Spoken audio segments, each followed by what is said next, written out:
Hey everybody, welcome to the AFR Market Pulse for August 27th, 2024. I'm Brian Collins. I'm the EVP of Capital Markets here at AFR. Going to show you some of the things we look at when we're talking about what's going on in the market. Starting off with what's going on with the 10-year. If we look at the 10-year over the last 3 months, we can see it's dropped down from a high of 460 down to today's at 384.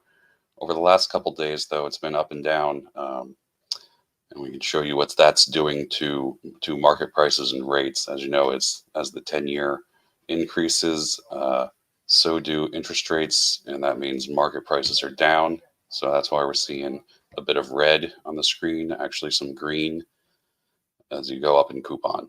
Another thing we look at on capital markets side is the economy numbers that are coming out. Had HPI this morning from FAFA, right in line with the survey at minus 0.1 actual versus a 0.1 month over month expected. Big numbers coming out this Friday with the PCE price index. We can see what's going on. What's with the inflation? How's inflation trending for the consumer index? But next week is the really big one, non-farm payroll. Everybody's waiting to see what's going to happen with non-farm payroll. Numbers are going all over the place. How this number comes in really is going to drive what the Fed is going to do in September and beyond. As you know, last month, non-farm came in very low at 114. This month, Works survey is expecting a change of 160,000. If we come in below that, could be a signal that the Fed, might not want to cut rates as fast. If it comes in higher, might want to cut faster. Speaking of what the Fed is going to do with rates, obviously we're going to get a cut coming in September. There's a chance we might get 2 cuts in September.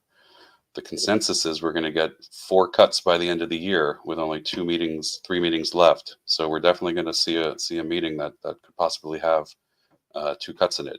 Are we going to see it in September or are we going to see it in November? Nobody's sure, but it's definitely going to affect where rates are going to go in the short term.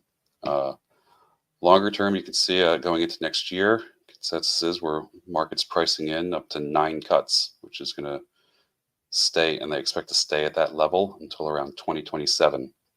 So in the short term, expect a big dip in rates to level off coming into the next 2 years. This is just some of the things we look at on the capital markets side, and thank you for hanging with me on my first Market Pulse. Hopefully I'll get to do this again. We'll do a little better next time. Thanks, everybody.